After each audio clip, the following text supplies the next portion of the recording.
इस विशेष विश्लेषण में आपका स्वागत है। आज हमारे सामने है राधा आरती और भजन विशेष कार्यक्रम के लिए तैयार किए गए कुछ नोट्स। काफी डिटेल्ड हैं ये।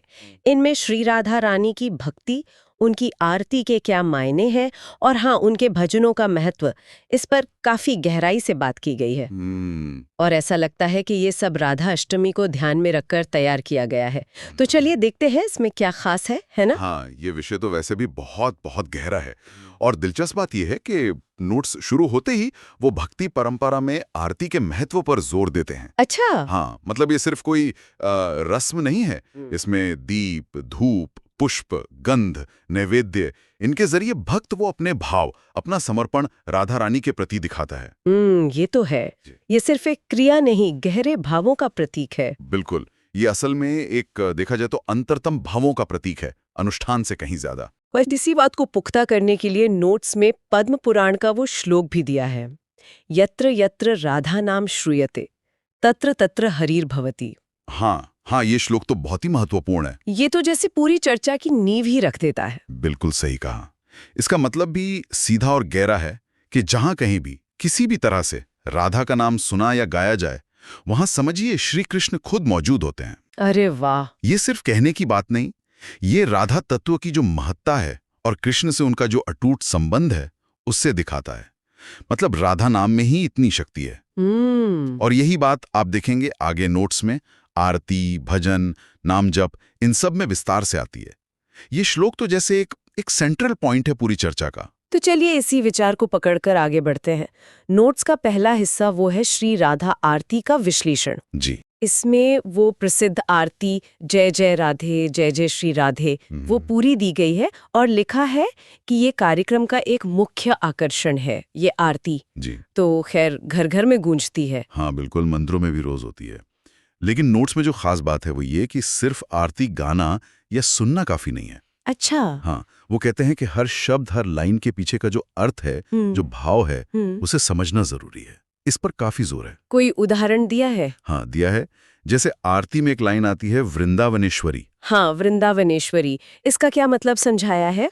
नोट्स बताते हैं कि ये शब्द राधा रानी को सिर्फ वृंदावन में रहने वाली नहीं बताता, हाँ? बल्कि वहां की अधीश्वरी, मतलब स्वामिनी। अच्छा, स्वामिनी। हाँ, हाँ। वृंदावन जो कृष्ण लीला का केंद्र है, राधा उसकी रानी है, ये उनका जो सर्वोच्च स्थान है वो दिखाता है। इसी तरह एक और शब्द है भक्तवत्सला। भक्तवत्सला। हाँ। इसका मतलब हुआ भक्तों पर वात्सल्य रखने वाली, है ना? माँ जैसा स्नेह। हाँ, अपार करुणा है, कृपा है, उसे दिखाता है। जैसे माँ अपने बच्चे पर बिना शर्त प्यार लुटाती है, वैसे ही राधा रानी अपने भक्तों पर वात्सल्य बरसाती हैं। तो जब भक्त आरती गाते हुए इन अर्थों को सोचता है, समझता है, तो उसका अनुभव सिर्फ भारी नहीं रहता, वो गहरा हो जाता है। ये बात तो बहुत महत्वपूर्ण है। मतलब आरती की थाल घुमाना, दिया जलाना, ये सब बाहरी क्रियाएं तो हैं ही। हाँ। लेकिन जब शब्दों के अर्थ का चिंतन साथ में जुड़ जाता है, तो ये एक तरह की आंतरिक यात्रा बन जाती है। सिर्फ रटना नहीं, बल्कि उन भावों को महसूस करना। स्वामिनी का भाव, करुणा का भाव। बिल्कुल सही पकड़ा आपने। भक्ति का असल सार तो भाव में ही है। बिना भाव के तो कोई भी क्रिया वो मशीन जैसी हो जाती है ना। हाँ, सही बात है। नोट्स यही समझाते हैं कि आरती को समझकर गाने से भक्त का दिल राधा रानी के लिए कृतज्ञता से, प्रेम से, समर्पण से भर जाता है। वो कनेक्शन ज्यादा गहरा, ज्यादा पर्सनल हो जाता है। तब आरती सिर्फ एक धार्मिक ड्यूटी नहीं रहती, बल्कि दिल की आवाज बन जाती है। बिल्कुल, हृदय की पुकार। अच्छा, तो आरती के इस गहरे अनुभव के बाद नोट्स हमें आगे ले जाते हैं राधा रानी के प्रसिद्ध भजनों की तरफ। जी। ऐसा लगता है कि कार्यक्रम में सिर्फ भजन सुनाना नहीं, बल्कि उनके पाठ और अर्थ पर भी ध्यान देने की योजना थी। ये जैसे आरती वाले भावों को और फैलाने का तरीका हाँ, है। बिल्कुल। नोट्स में कुछ बहुत ही लोकप्रिय, दिल को छूने वाले भजनों का जिक्र है और उनका जो सेंट्रल आइडिया है वो भी बताया है। जैसे एक भजन है, राधे राधे बरसे ब्रज में। हाँ, ये तो बहुत सुना है। नोट्स के हिसाब से ये सिर्फ एक गाना नहीं है, ये एक पुकार है, एक आवाहन। भक्त इसके जरिए ब्रज की पावन धरती पर राधा रानी की कृपा की लगातार बारिश की प्रार्थना करते हैं। अच्छा, कृपा की वर्षा। हाँ, कि वो दिव्य प्रेम और आनंद ब्रज को भिगो दे, ये भाव है। और एक और भजन है, बरसो बरसो रे राधे नाम की बरखा। इसमें भी बारिश का जिक्र है। क्या इसका भाव भी वही है? मिलता जुलता है, पर यहाँ जोर नाम की शक्ति पर ज्यादा है। अच्छा, राधा नाम की शक्ति पर। हाँ, नोट्स बताते हैं कि ये भजन इस बात पर फोकस करता है कि राधा नाम का जाप या सिमरन वो कैसे भक्त के दिल में दिव्य आनंद की, शांति की, भक्ति की वर्षा करता है। जैसे सूखी जमीन पर बारिश से हरियाली आती है ना, हाँ हाँ। वैसे ही राधा नाम का जाप भक्त के मन को आध्यात्मिक रूप से ताजगी देता है, शीतलता देता है। ये नाम की महिमा का बहुत सुंदर वर्णन है। फिर नोट्स में वो जयकारे वाले भजन का भी जिक्र है, श्री राधा रानी की जय हो। इसका क्या महत्व है? इस तरह के भजन, जैसा नोट्स में इशारा है, अक्सर सब लोग मिलकर गाते हैं। तो ये सिर्फ एक नारा नहीं, ये सामूहिक भक्ति की जो इकट्ठी हुई ऊर्जा होती है, उसका प्रतीक है। अच्छा, कलेक्टिव एनर्जी। हाँ बिल्कुल। जब बहुत सारे भक्त एक आवाज में, एक भाव से जयकारा लगाते हैं, तो एक बहुत शक्तिशाली आध्यात्मिक वाइब्रेशन पैदा होता है। ये एकता दिखाता है, सबकी मिलीजुली श्रद्धा दिखाता है, उत्सव का माहौल बनाता है। ये सब भक्ति अनुभव का जरूरी हिस्सा है। और फिर वो भजन आता है जो राधा कृष्ण संबंध के बिल्कुल मर्म को छूता है, राधे तेरे बिना श्याम अधूरा। ये तो मतलब काफी गहरा फिलोसॉफिकल स्टेटमेंट भी लगता है। बिल्कुल है। ये भजन भक्ति साहित्य का एक बहुत ही अहम और गहरा सिद्धांत आम भक्त तक पहुंचाता है। नोट्स कहते हैं कि ये भजन राधा को सिर्फ कृष्ण की प्रेमिका नहीं, हाँ, बल्कि उनकी आत्मा, उनकी शक्ति, जिसे हिलादनी शक्ति कहते हैं, उनकी पूर्णता के रूप में दिखाता है कि उनके बिना कृष्ण अधूरे हैं। ये विचार राधा तत्व की सर्वोच्चता बताता है कि वो कितनी जरूरी हैं। ये बताता है कि कृष्ण को समझना है या पाना है तो राधा की कृपा चाहिए ही चाहिए। ये भक्ति मार्ग का गहरा राज है, जिसे ये भजन बहुत आसानी से कह देता है। ये वाकई बहुत गहरा है।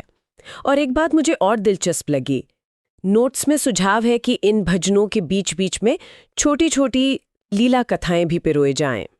अच्छा। हाँ, जैसे राधा कृष्ण के रास नृत्य के कुछ पल या उनकी प्रेम भरी नोक-झोंक के किस्से। इसका क्या मकसद हो सकता है? देखिए, ये भक्ति परंपरा में एक बहुत पुरानी और असरदार तकनीक है। नोट्स शायद इसी तरफ इशारा कर रहे हैं। लीला कथाएं क्या करती हैं, वो भजनों के जो भाव हैं, जो शायद थोड़े एब्स्ट्रैक्ट लगें, उन्हें ठोस रूप देती हैं, उन्हें जीवंत बनाती हैं। बिल्कुल जीवंत बनाती हैं, रिलेटेबल बनाती हैं। जब भक्त भजन सुनता है और साथ में उससे जुड़ी लीला याद करता है, तो वो दिमागी तौर पर और भावनात्मक रूप से उस दिव्य दुनिया से जुड़ जाता है। जैसे रास लीला के प्रसंग हैं, वो प्रेम, समर्पण, आनंद के सबसे ऊंचे आदर्श दिखाते हैं।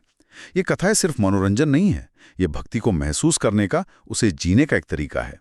ये मुश्किल सिद्धांतों को दिल तक पहुंचाती हैं। तो मतलब भजनों और लीला कथाओं का ये जो कॉम्बिनेशन है, ये सुनने वालों को सिर्फ जानकारी नहीं दे रहा, नहीं, बल्कि उन्हें वृंदावन के उस माहौल में, उस रस में डुबोने की कोशिश है। बिल्कुल। भक्ति का आखिरी मकसद तो भगवान से एक निजी, एक मीठा रिश्ता बनाना ही है ना? लीला कथाएं और भजन मिलकर भक्त को उस रिश्ते की मिठास और गहराई का एहसास कराते हैं। वो ईश्वर को कोई दूर बैठा राजा नहीं, बल्कि एक प्रिय, एक दोस्त, एक प्रेमी के रूप में महसूस करने में मदद करते हैं। आरती और भजनों से भक्ति रस में भीगने के बाद नोट्स का एक और अहम हिस्सा है राधे राधे नाम के जाप पर। इसके सिर्फ नाम जप नहीं, बल्कि महामंत्र कहा गया है। ये शब्द महामंत्र तो अपने आप में बड़ा भारी लगता है। हाँ बिल्कुल। और नोट्स इसके पीछे का शास्त्रीय आधार, मतलब स्पिरिचुअल बेसिस भी बताते हैं। कहा गया है कि शास्त्रों के अनुसार राधा नाम का जाप दिल को साफ करने में बड़ी बड़ी तपस्याओं या मुश्किल यज्ञों से भी ज्यादा तेज और असरदार है। अच्छा, तपस्या से भी ज्यादा? हाँ, ये नाम जप की जो जबरदस्त शक्ति है और साथ ही वो कितना आसान है, इसे दिखाता है। महामंत्र कहने का मतलब शायद यही है कि ये एक ऐसा मंत्र है जो महान फल देता है, सबसे ऊंचा है और साथ ही इतना सरल है कि कोई भी कर सकता है। हाँ, किसी भी हालत में इसे जप सकता है। इसमें कोई खास विधि विधान की जटिलता नहीं है, बस भाव चाहिए, श्रद्धा चाहिए। ये बात तो भक्ति मार्ग को कितना सुलभ बनाती है कि ज्ञान, कर्म, योग जैसे रास्ते तो हैं ही, पर उनके अलावा या उनके साथ भी सिर्फ भगवान का नाम प्यार से लेना, नाम संकीर्तन जिसे कहते हैं, वो भी गहरे आध्यात्मिक फायदे दे सकता है। बिल्कुल। ये उन लोगों के लिए बड़ी उम्मीद की बात होगी जो शायद मुश्किल साधनाएं नहीं कर सकते। निश्चित रूप से। और खासकर कलयुग के लिए तो शास्त्रों में नाम संकीर्तन को ही मुक्ति का सबसे आसान और मुख्य साधन माना गया है। और उसमें भी राधा नाम का महत्व तो कृष्ण नाम से भी बढ़कर बताया गया है, क्योंकि राधा कृष्ण की आह्लादनी शक्ति हैं, कृपा का जीता जागता रूप हैं। ऐसी मान्यता है कि राधा का नाम लेने से श्री कृष्ण अपने आप ही खुश होते हैं, खिंचे चले आते हैं। अरे वाह! इसलिए इसे महामंत्र कहना बिल्कुल सही है। ये कृपा पाने का सीधा रास्ता है। तो अगर हम इन सारे नोट्स को एक साथ रखकर देखें तो एक साफ तस्वीर बनती है। शुरुआत हुई आरती से, जहां हमने उसके गहरे अर्थ समझे, कैसे हर शब्द राधा रानी के किसी गुण को बताता है और कैसे अर्थ जानने से अनुभव बदल जाता है। फिर हम भजनों की दुनिया में गए। वहां कृपा की पुकार है, नाम जप का आनंद है, समूह में भक्ति की ऊर्जा है और राधा कृष्ण के उस अटूट दार्शनिक रिश्ते की मिठास है। लीला कथाएं उन भावों को और जिंदा करती हैं। सही। और आखिर में इन सब का निचोड़ जैसे राधे राधे महामंत्र में आ जाता है। भक्ति का सबसे सरल, सबसे आसान और सबसे शक्तिशाली रूप। ये वाकई भक्ति के अलग अलग पहलुओं का एक बहुत सुंदर संगम दिखाता है। बिल्कुल सही सारांश निकाला आपने। और ये सब घूम फिर कर उसी मूल विचार पर आ जाता है जिसका जिक्र हमने शुरू में पद्म पुराण के श्लोक से किया था। यत्र यत्र राधा नाम श्रूयते तत्र तत्र हरिर्भवति। हाँ, वही। राधा नाम का सिमरन चाहे आरती से हो, भजन से हो या सीधे नाम जप से, उसका नतीजा है श्री कृष्ण की मौजूदगी का एहसास, उनकी कृपा का अनुभव। राधा भक्ति का असल तत्व यही है, शुद्ध बिना स्वार्थ का प्रेम, पूरा समर्पण और भगवान के साथ एक ऐसा अटूट मीठा रिश्ता बनाना जहां भक्त और भगवान में कोई दूरी न रहे। ये नोट्स उसी सार तत्व को सुनने वालों तक पहुंचाने का एक प्रैक्टिकल ब्लूप्रिंट देते हैं। नोट्स के आखिर में कार्यक्रम को समाप्त करने का भी एक बहुत ही भक्तिमय और पारंपरिक तरीका सुझाया गया है। अच्छा, कैसे? इसमें सुनने वालों या भक्तों को आंखें बंद करके, हाथ जोड़कर अपने दिल में राधा रानी का ध्यान करने और उनसे प्रार्थना करने के लिए कहा गया है। मतलब एक शांत मेडिटेटिव सा समापन। हाँ, ये अच्छा तरीका है। और समापन को और असरदार बनाने के लिए जय जय श्री राधे के मीठे जयकारे के साथ एक आशीर्वाद वचन भी सुझाया गया है। राधा रानी का कृपा कटाक्ष सदैव आपकी रक्षा और मार्गदर्शन करें। कृपा कटाक्ष? हाँ, कृपा कटाक्ष मतलब उनकी दया भरी तिरछी नजर। ये भक्ति साहित्य में कृपा का एक बहुत ही सुंदर प्रतीक है। ये समापन सुनने वालों के मन पर शांति, भक्ति और राधा रानी की कृपा का एक गहरा असर छोड़ने की कोशिश है। सही बात है। ये उन्हें कार्यक्रम खत्म होने के बाद भी उस भक्ति भाव में टिके रहने की प्रेरणा देता है। वाकई इन नोट्स को देखकर लगता है कि ये कार्यक्रम सिर्फ जानकारी देने के लिए नहीं था, बल्कि सुनने वालों को राधा रानी की भक्ति के रस में पूरी तरह से डुबोने, उन्हें एक गहरा आध्यात्मिक अनुभव देने के मकसद से बहुत सोच समझकर बनाया गया था। हाँ, लगता तो यही है। इस पूरी भक्ति भरी चर्चा और नोट्स के विश्लेषण के बाद एक सोचने वाला बिंदु मेरे मन में आ रहा है। बताइए। देखिए, नोट्स में राधा रानी की कृपा, उनके नाम सिमरन के असर और भक्ति के अलग अलग तरीकों का इतना सुंदर और प्रेरणा देने वाला वर्णन है। सवाल ये उठता है कि ये कृपा, ये आनंद, नाम जप का ये असर किसी व्यक्ति के अपने निजी जीवन में, उसकी चेतना के स्तर पर असल में कैसे अनुभव किया जा सकता है? ये तो गहरा सवाल है। हाँ, मतलब शास्त्र और भक्तों के अनुभव तो रास्ता दिखाते हैं, पर वो जो व्यक्तिगत अंदरूनी अनुभूति है, वो कैसे होती है और उसे अपनी रोज की जिंदगी में बनाए कैसे रखा जा सकता है? शायद इस पर सोचना इस चर्चा को और भी सार्थक बना सकता है।